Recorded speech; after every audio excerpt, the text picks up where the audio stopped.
What is up, people? It is Dave, it is Duncan, it is Kyle, back for another album review.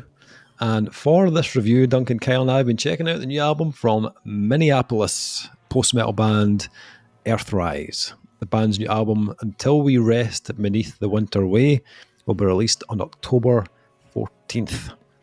So, Earthrise returns from a decade in slumber with their sophomore release, Until We Rest Beneath the Winter Way, a 71-minute post-metal behemoth. Andy Rutledge, Jimmy Neumann, Mike Britson welcome new members Jim Schlomer and Sam Halvorson into the fold, resulting in additional contrasts of atmospheric textures set among explosive walls of sound. Until We Rest Beneath the Winter Way frames vignettes into the life and times of Laika, the first animal sent into Earth's orbit. Each track on Until We Rest represents a slice in history as she endured it. The album culminates with the launch of Sputnik 2, the second major event in humanity's reach to the heavens, symbolised by a lifeless canine body orbiting the Earth for months on end. A sombre meditation on humanity's innumerable self-inflicted tragedies as if stuck in orbit forever. The lessons left forgotten will cast this daydream into dust. The album was produced. Grim, man. Yeah, the album was produced by Earthrise. The album was inspired by a dead floating dog. Jesus Christ. The album was produced by Earthrise and Adam Tucker at Signature Tone Recording, with special vocal contributions by Alex Aguado and Jamie Gonzalez. Jamie? Don't know. Okay, so, gentlemen. You just cough when you're saying it. Gonzalez. I initially put off listening to this one because I kept looking at the runtime and thinking, I'm going to need a space in my diary just to listen to this album because it's 71 minutes long. And I think an album like this, you do need to put that time aside. I think you do have to listen to it in one piece. I don't think listening to this in sections would do it justice, to be honest. Nope. And I was right. It's a long way of just like patting yourself on the back. Yeah. This is well what done, I thought. And David. by the way, I was right. So, wee story. And I was in the car the other night, late at night. Right. Oh. I was heading home from Glasgow after seeing Deaf Heaven live in Glasgow. That was the way. And it was phenomenal. Just want to add in there. I've heard conflicting stories by no one. Bullshit. Like everyone said it was amazing. Yeah, it was phenomenal. But thanks, Dave. Let's keep going. Earthrise. And I thought, I got in the car and I was like, right, just get the old phone synced up with the Bluetooth. I was like, what album will I put on? I was like, I'll listen to something that we're going to review. You know what? I'm going to stick on that new Earthrise album. Let's stick it on and let's see what happens with it on the way home. Dave ended up orbiting the Earth. The skeleton. Turns out this album is the perfect nighttime driving album. Like this was absolutely. Sometimes a particular mood, and listening to an album when you're in that mood is just the perfect thing. This is a post-metal album, as I said. Yeah. So you can expect, thick, densely layered kind of chords, thunderous drums, kind of rumbling bass, all the elements you'd expect from Cult of Luna, the Ocean, that those types of bands, that type of thing. But if you haven't picked up from what I've read in the press release, this is an album that is quite diverse for a post-metal album. This is dripping in atmosphere and texture, and colour as well. I also associate post-metal albums with very dark colours usually, right? Like dark, like grey, dark blue, that type of thing. Yeah, industrial colours, Dave. Yes. But if this was like a palette of colours, this has reds and it has yellows and it has oranges. The album artwork, Dave. Yeah, it is, 100% is the album artwork. Yeah, and I might be rambling like a bit of a lunatic right now. Like, why is Dave going on about hearing colours? Is Dave okay? Yes, I am okay. Today, Dave discovered he has synesthesia. Because I'll tell you why I'm okay. Because this new Earthrise album dropped into my inbox and it's fucking outstanding, ladies and gentlemen. Oh, What a fucking voyage of an album. I didn't want my car journey home to end. That's how good. Didn't. I'm still in it. I'm going to drive home and I'm driving back to Glasgow to listen to the rest of this album. And this is like, yeah, it's 70 minutes, but man, is this worth every fucking minute. This like every track gives you what feels like a chapter in a book. Like they are each a journey in themselves. I have used the J word. I'm sorry, it's out. I mean, it was inevitable now. I think it's the second time tonight. I may as Kyle well will just mention it next, and then get we'll out be of all there. right. They go through so many twists and turns, and you're looking at tracks that mainly run anywhere between 6 and 10 minutes long. So they have that scope to really build a track up from the ground until it's just bursting with heaviness. Or even, the other direction where they take into a more kind of atmospheric, more uplifting or melodic territory. But when you reach, when I got to the end of a track, I was like, I can't wait to hear what happens next. What we're going to get in this next track. And a lot of it felt had to be down to the arrangement, like the way they would sometimes just leave you hanging at the end of a track, or they would create an ending that naturally just kind of blends into the next track. The movement from track 2, which is From Below, into Hypervigilant was just wow, just sublime. That really roaring ending with all the the fucking feedback and wailing and all that sort of stuff was just like just like what a climax and end of that track. And then it just brings you into this like more relaxed kind of strumming style, but the guitar has kind of like part distorted and part clean, very Jesu, I felt, in my opinion, which I love. But both in the style of the track, even vocally as well, there's a little bit of Justin Broderick, that kind of melancholic kind of vibe going on as well, which I really dug. And it was that kind of moment that I realised that this is not just a post-metal album. This has way more going on than just standard kind of post-metal. There are moments like on Hypervigilant where they veer more into something that leans more into like post-rock or space rock, that type of characteristic, where sometimes they'll push a more kind of progressive side on tracks like Generation Loss, where there's this like almost like a mastodon like kind of fluidity being used in the guitars and drumming, or even Engineers of the Human Soul. It's got a more kind of off-kilter kind of time signature to it as well. But whatever they decided to do, I was like completely engaged, completely locked into this, even on the tracks that were 10 minutes long. And that is not easy, like especially with a genre like post-metal, which is often very kind of slow burning. And this album does have those slow burn parts, but I never felt like I was kind of zoning out or just like switching off when I was listening to it. I think they do a really good job of not hanging on too long to a section before kind of changing it up, changing the tone or the pace or the rhythm. There's a track called Our Work in the Stars Cannot Wait, which is, I think it's track 5. Really a good example of that kind of attention to detail the band have in their songwriting. It starts off brutally heavy with these really colossal riffs. It starts off with a riff that sounds like Wes Borland wrote it if he was in a fucking post-metal band. It's like brr, brr, brr, brr, brr. I'm like, yes, fucking do it. Filthy. Bring it on. Yeah. And initially I thought like, this is going to be like a mid-album kind of statement piece where they're just going to smash your eardrums with big riffs. But it kind of starts to tease this kind of like melodic lead work in the first half of the track. And then they drop into this full-on ambient, almost like shoegaze type section where they fully commit to fully like clean vocals, like something, not the first time I mentioned this band tonight, but something like The Contortionist as well.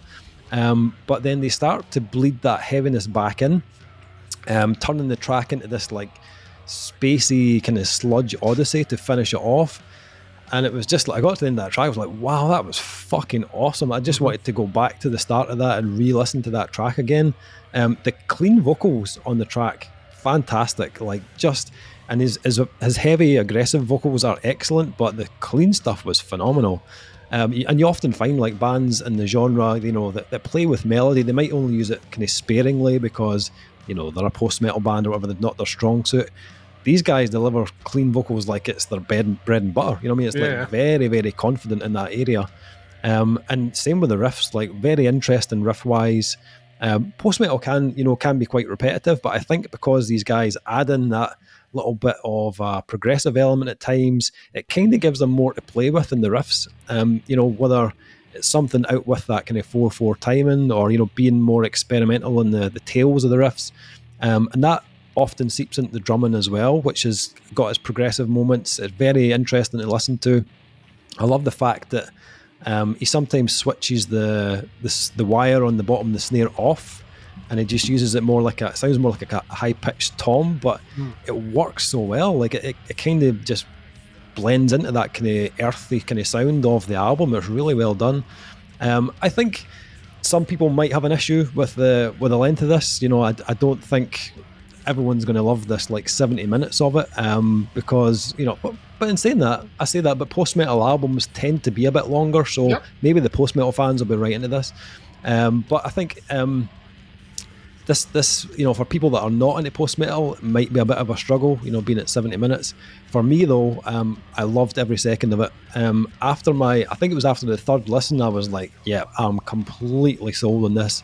I actually don't have anything negative to say about it. I went through it and tried to pick it apart to see if I could find something I disliked, and I couldn't. I think part of it, the only thing I was thinking was maybe it could be a mood album, you know what I mean? Like when I'm in the frame of mind for something expansive and full of contrast and kind of pummeling heaviness. But then I was like, actually, I don't know if it is. I think I could go back to this and listen to it at any point. Like I think it's that good. I never heard of these guys before, but they are firmly on my radar now, and I thought this was fucking awesome. What about you guys? What did you make of this one from Earthrise? Duncan, what do you think? This might be the best post-metal album I've heard since Cult of Luna's Vertical. I was thinking the exact same thing. I think it really is. I think it's one of those things where that album, for those that don't know, and you would have to be in the weeds to know this, like that was the album that got me into post-metal. Yeah. I'd always there was like one or two songs from certain bands I'd heard before, whether it's your ISIS or your your The Ocean or whatever. But I remember listening to Vertical and just being just in awe of every second of it. Just like, this is like the perfectly crafted album to demonstrate, and it's conceptual as well. Like this is like this kind of like high intensity science fiction inspired concept album, which by the way is about an hour and 8 minutes in length. So yeah, this is not that much longer than that. So I was preconditioned, Dave. Like, so I'd done my workout. I'd never heard of them before, very much like yourself. What struck me straight away was the album artwork. It's like totally tailored to me. I would wear a t-shirt like this and have it on my fucking wall. I'd have it tattooed in my ass. Like that's, I'm just like, this is fucking amazing. Love it. It's got that kind of retro, almost kind of Crystal Castles 1980s like box artwork vibe, but also reminded me, like the geometric like kind of design of it also struck me as a little bit of kind of almost like Genghis Tron. Keep that in mind, we're coming back to it. So yeah, I was in, right? So just from that, and then the first listen washed over me, just like immaculately washed over me and finished, and it got to the 1 hour and 12th minute or whatever it was, like, and it finished. And it was one of those things where I let out what can only be described as like the longest, most satisfying sigh ever. Just like, it's just like, just totally just sitting drenched in my own body juice. Just like, it's difficult to, it's always great to talk about how things exist and how you perceive them and how you like them. It's difficult to talk about things that just connect with you, because a connection is not something that's tangibly explainable to someone. With it, it's like, I think you've mentioned before, Dave, that 5-star albums to you are the ones that get the hairs on the back of your neck. Could you describe exactly what that element is to do that? No, it just does that. It has that feeling. That's this album, all the way through. Almost every single song has a moment or a section or a sequence or like a stanza where I was literally sitting going, this is about as good as the genre gets. Just so incredibly well crafted. I mean, I can't stress that enough. The balance is so razor thin, and the play with elements of melody and elements of kind of tangible atmosphere, and just the cold harshness of post metal, and they do it so delicately. It is almost mind blowing. It's actually jaw dropping to think that one, that's the direction they were going as writing the songs, but two, someone has managed to record that and capture it as it is, and it is mixed and mastered perfectly. There's a rawness to it as well. We've already talked about a kind of prog-ish group that moves into post-metal elements tonight, and it's immaculately produced. This one still has a bit gruff about it, and I kind of like that. I think it adds to its character, it adds to its charm. Vocally, oh my god. So like all the snarly kind of monotone monosyllabic power growls of post metal are there. The melody's divine. It just opens up. It's another thing we've mentioned once again tonight. I just feel like we're repeating ourselves in a lot of different themes. That's the theme of tonight, is repetition. That the vocal melodies at times here have a very 80s quality about them. They're very clean. That's what I mean when I say that. I mean, they're very clean and very precise and very polished. And it almost stands as contrast to the rest of the music if the rest of the music didn't adapt with those movements and become very refined and polished itself. It's fucking incredible. And the J word, which I won't use, Kyle can use it, is present. Like this is an album which really does lead you through the tracks very carefully and very meticulously and precise, but never at the point where it's like, see how we did the school thing here? You're going to love this bit. It doesn't do that. You walk through it and you absorb it. It's an album that's why it probably worked for you best at night. I listen to most of the music at night time, so I prefer that because my house is empty and it's quiet. But I love albums that like absorb you into the experience. And this is one of those albums. This is about as good as the genre gets. It really is. Like, masterpiece is a strong word, and it's reserved for few albums ever written. It's maybe not a masterpiece, but it's a masterclass of songwriting specifically. But yeah, it's just there isn't a foot wrong. There's no element in this where I was like, oh right, there was no point where I even second guessed anything I heard at all. It just lands precisely on the dot with me. Just like everything just lands perfectly for me. And those experiences are few and far between. Like, you don't get many albums that do that. And you're like, I've listened to the new Cult of Luna album. I fucking love the new Cult of Luna album. It doesn't land like this. Right, granted, it's like apples and oranges. They are in the same genre, but they're completely different sounding bands. But maybe once again, it reinforces how versatile that genre is. I think post-metal at times can be, and you mentioned it before, it can be so greys and like cold colours and all the rest that people have to be in a particular frame of mind to sit down and do that. It's great if you're, I don't know, like analysing data. Those are the sort of things. If you're Christian Bale and the Big Short, it's a great album to listen to. Not Meshuggah. There's no way he was calculating out the follow the stock market while listening to Meshuggah. Bullshit. Right, but like these, anything clinical and precise, those elements are here where it is like so cold and so monolithically, almost confrontational. But then the album, and that's the balance. That's what I mean about the balance. You get that, and then it just opens up, and when it opens up, it's like you've been trapped, like in a cave, and then all of a sudden the light comes in and hits your face. It's that warm sound, and I experienced warmth listening to the album. It had that effect on me. This is fucking awesome, man. Honestly. I once it very much like, and the reason I mentioned Genghis Tron and I want to link back to it, Genghis Tron were a band that had that album, had that following, and then disappeared for the best part of what, a decade, right? Came back, released one of the best albums that year, Earthrise are a band that came out, did a bit of stuff, went away, have come back a decade later and have released one of the best albums I've listened to this year. Yeah. So I know we're always chasing bands to release albums. It'll take 10 years and then come back with something like this. Those 10 years are worth it. So yeah, I absolutely love this album. It's fucking amazing. Nice. Kyle. Said that like you're expecting me to hate it. I never I know. expect you to like this. I would be very surprised if you didn't. If I were a sponge in Okay. a post-metal bucket, I Who would lives want in to a be pineapple under the sea? I would want to be soaking in this album. There we go. I see where he's going. Oh boy, I won't tell you where I'm rubbing that sponge. yeah. I would enjoy it after the soaking in this album. Wherever it was, whatever disgusting fluids you got on me. I'll have you know that I get tested regularly and I'm clean. Yeah. I'll have you know I enjoy it every That's a time. lie. That's a bad lie. That's a complete bad. Why would I get tested regularly? It's just the COVID testing is just taking over now.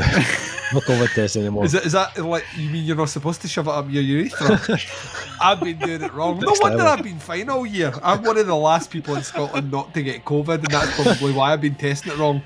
Wrong hole. Yeah, wrong Right, hole. wrong hole. Easy done. Easy done.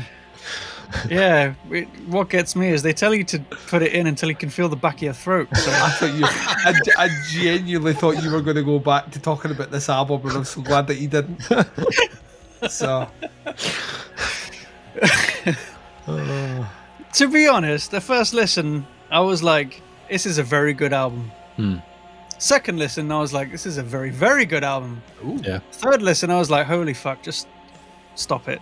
Kyle invented too three good. times the charm. He legitimately invented 3 times the charm. Yeah. This is too good. It's like, this might be the best post-metal album I've ever heard. Oh, And like we said, we've listened to Cult of Luna, and that was fucking good, but this is Yeah. like, so good. it's so just good. a step above it. I don't know how. And you can't, there's, like you said, that you can't listen to this in pieces. You have to go all the way through at once. If you do, it kind of does yourself and it a disservice. That's just the don't get genre, it. though. Yeah. I'm not aware of any great post-metal album where you're like, I'm going to listen to the singles. Like you just can't do it. Like It just those makes albums, you want to listen to more. because they're experience albums. You know what I mean? Yeah. Like even Yeah. Vertical, which has like, if you listen to the 3 singles they released from Vertical, none of them really give you the experience of the album. No. The experience of the album is Yeah. all the movements in between. Even those Yeah.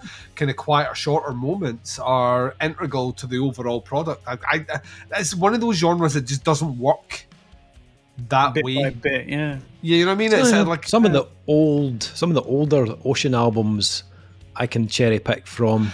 yeah, I think the Ocean, the Ocean are the exception to the rule because they are a bit more proggy than some of the other ones. I Yeah. think that's what it is. They really do capture the melody, and on those singles you get those melodies.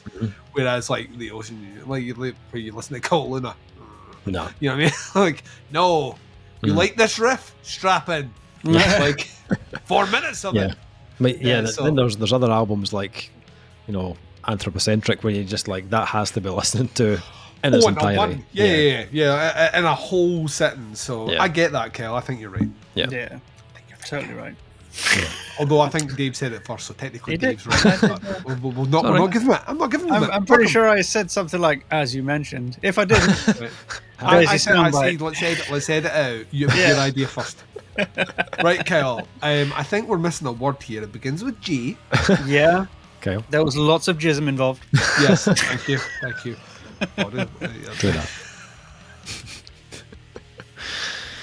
I'll second I was, that. I was Car not journey wearing- home, Dave. That's risky. 2 hands in the wheel, 10 and 2, 10 and 2. Yeah.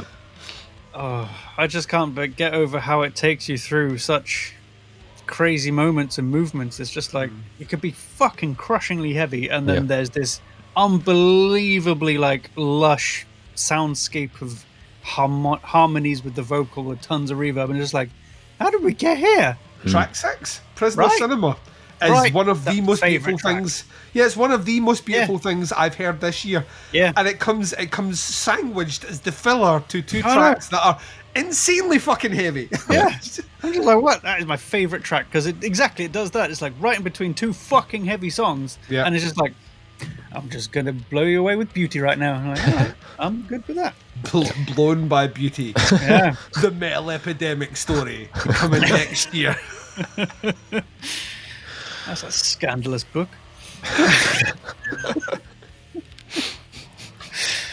I will say the intro to what's it called? It's down here. Our work in the stars cannot start enough, whatever it's called. Cannot wait. There we go. Yeah. The intro to that made me extremely happy. It's Wes Borland. I swear to God. I know. But it's like bass. I was like, oh. The thing is, all these songs, I mean, a couple of them start kind of slow and quiet and slow burn. I'm not saying slow is a bad thing, it's slow burn. It's great. I love this kind of stuff. But, like, they're never the same. No. Even if they've got similarities, they're never the same. And I love that.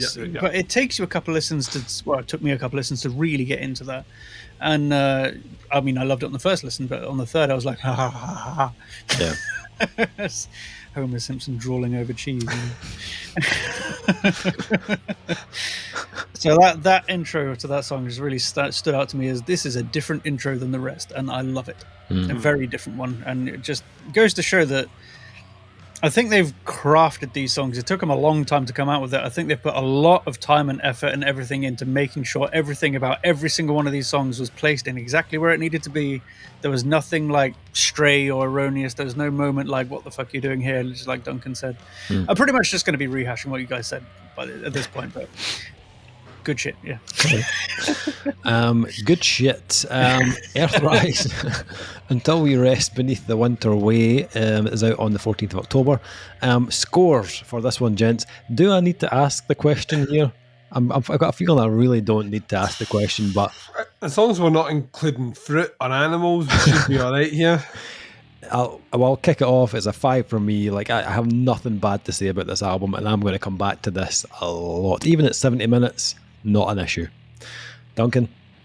If this isn't a 5, then I don't know what is a 5. You know what I mean? It's like there's nothing even. Like, it's not even a tiny. There's not even a second on this where I'm like, I don't get. It's all perfect. It's a perfect album. It's a perfect album, and like I think we need to spend a bit of time and appreciate that these things are few and far between. So I love this. Love it.